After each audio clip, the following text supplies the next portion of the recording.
Welcome back to Azmio channel. So hari ini saya akan bawa satu kisah seram spesial dari subscriber saya. Oke, sebelum saya mulakan cerita pada hari ini, jangan lupa untuk subscribe dan like channel ini karena subscribe itu sangat berharga bagi saya. Dan kalau kamu ada cerita seram seperti si Imal nih, kamu boleh send ke email yang ini ya guys. Nanti saya akan bawakan di video yang akan datang. So without any further ado, let's get into the story. Cerita seram kali ini dikongsi oleh Imal kepada kita di video kali ini. So kalau kamu sudi, kamu boleh subscribe di channel dia. Dan channel dia pun kadang-kadang dia membawakan cerita seram dan juga almost of all gaming lah. Oke, kalau yang minat gaming tuh subscribe ya. Oke guys, dan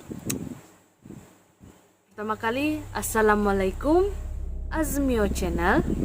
Waalaikumsalam ya. So nama saya Imal dan saya ingin kongsikan kisah seram saya yang berlaku di rumah sepupu saya ketika menyambut Happy New Year pada tahun 2018. Wah, lama sudah ya, kita sekarang 2023. Jadi, rumah sepupu saya nih baru dibina tetapi dah nak siap dah lah. Tinggal nak pasang pintu, dapur, cermin dapur, dan rumah tuh memang dah boleh tinggal lah. Cuma belum ada cermin bagai. Jadi waktu nih saya dah berumur 14 tahun. Dan pada waktu tu kami dah ada telefon lah konon. Tapi biasa je, macam di Novo. Jadi kami nih ada grup untuk geng dekat kampung tu lah. Jadi kita orang pun berchat lah dekat grup tu. Ada yang kata, jom kita tukar tahun. Selalunya kalau orang Sabah ni kata kalau New Year, dan kami pun apalagi jadi rumah siapa nak pergi.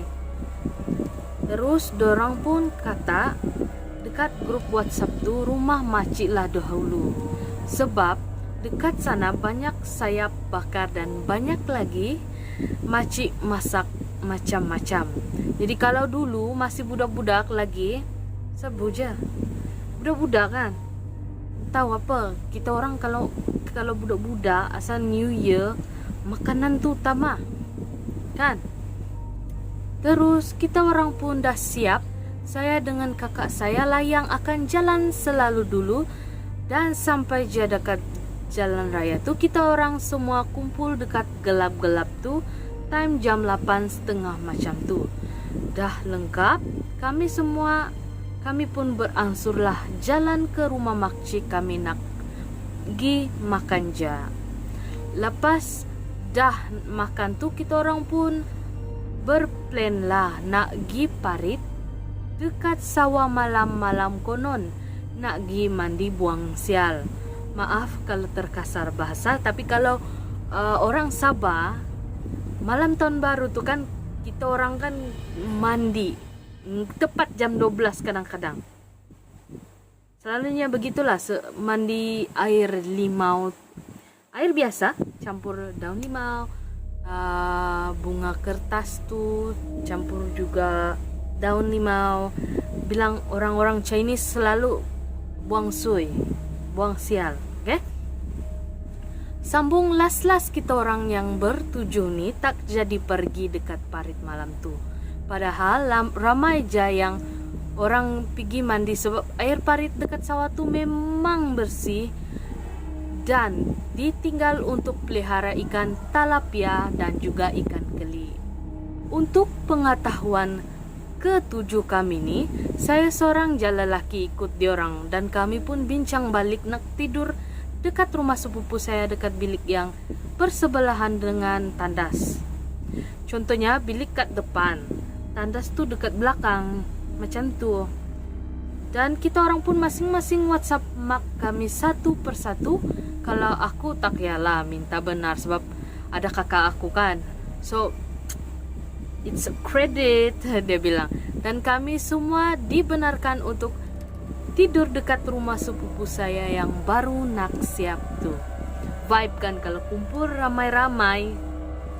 Memang the best lah, apalagi kalau malam-malam cerita sama kita punya kawan-kawan saudara mara. Paling the best lah tuh. Dan kami pun angkatlah tilam segala ke bilik yang bersebelahan tuh tandas.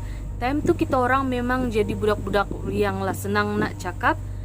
Dan kita semua tak sedar dah jam 12. Jadi masing-masing lah keluar telepon nak buat video letupan bunga api. Terjerit-jerit kami dekat bilik tuh. Asal malam tahun baru kita tengok memang pau sini pau sana, boom, rumah jangan tak meletup kan. Kalau yang melata tuh lagi kesian. Dan kami nih tidur dekat bilik yang dekat dengan pintu dapur yang belum ada pintu tuh. Dan kami pun ikhtiar mencari benda apa yang boleh tutup pintu tuh. Dan kami pun terlihatlah zinc. Dan kami pun tutup pintu tuh. Dah settle pasal pintu.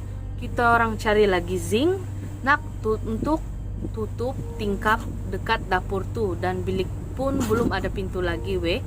Jadi saya nih tidur bahagian bawah kaki diorang memang dekat pintu keluar bilik itulah. Dan diorang nih main telepon, saya pula main game mahjong dekat laptop sepupu saya nih.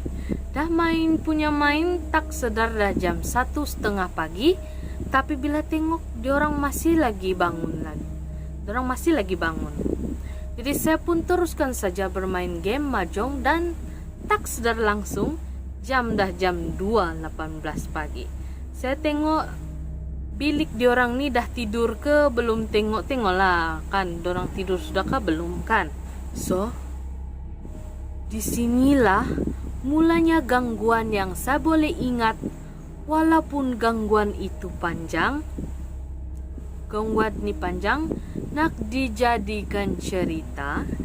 Pada jam 2:43 pagi saya ada dengar orang tumbuk tingkap dekat ruang tamu tuh.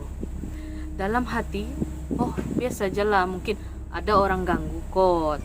Dalam hati aja lah. Tapi selang berapa menit saya dengar ada yang tengah tumbuk pintu kaca tuh lagi, sama juga dekat ruang tamu. Dan dalam hati saya terdetik ada orang jahat. Apalah, dalam hati sekali lagi coba berpikir positif ya si Ima. Dan beberapa menit terdengar macam ada orang berlari dekat ruang tamu tuh. Weh, memang cuak lah jawabnya, sebab saya ini tidur dekat pintu. Dan memang nampak jelas ya, dekat ruang tamu tuh kosong, udah gelap gelita. Hanya mampu screen laptop tuh aja yang menerangi wajah saya. Tak lama kemudian jam 2:58 pagi. Macam tuh, sekali lagi saya terdengar bunyi orang berlari dekat atas siling bumbung itu. Dan dekat siling bumbung tuh ya, seram nih, bulu roma aku naik dah nih baca cerita Konimal. Jadi dia dengar ada yang berlari dekat siling ya. Tapi itu memang positive thinking dalam mungkin kucikan. Dalam mata dengar apa-apa dan tiba-tiba ada bunyi menangis dekat tandas. Itu sebab tandas tuh dekat sekali dengan bilik tuh, mustahil tak dengar kan. Kalau aku jadi engkau Imal, aku udah lari dah. Aku kejutkan tuh yang tidur tuh, peduli dia. Saya pun tengoklah di orang nih, weh, lena ada orang tidur, macam tak ada gangguan langsung. Dan mata saya ini memang salah tengok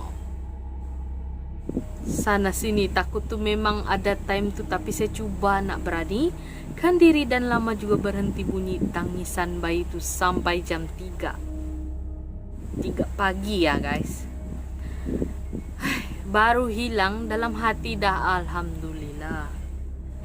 Dah nak dekat subuh dan saya pun teruskan jalan main laptop tuh, dan last yang saya kena adalah bunyi ayam sedang mengelilingi rumah sepupu saya. Astagfirullah, kenapa tu ayam? Bila ayam ni? Wah, ni ayam macam yang ni tu bibi je. Waduh, banyak kali gangguan. Seolah-olah benda tu pusing-pusing dekat rumah tu, dan masa tu saya teringat sepupu rumah sebelah saya ni tengah mengandung, dan sepupu saya satu lagi yang tengah tidur tengah datang bulan. Double P. Yang satu mengandung, yang satu period. Apa tak benda tu mengelilingi? Dia sukalah. Dah tak ada pintu, tak ada tingkap. Limal, kau pun tak tidur.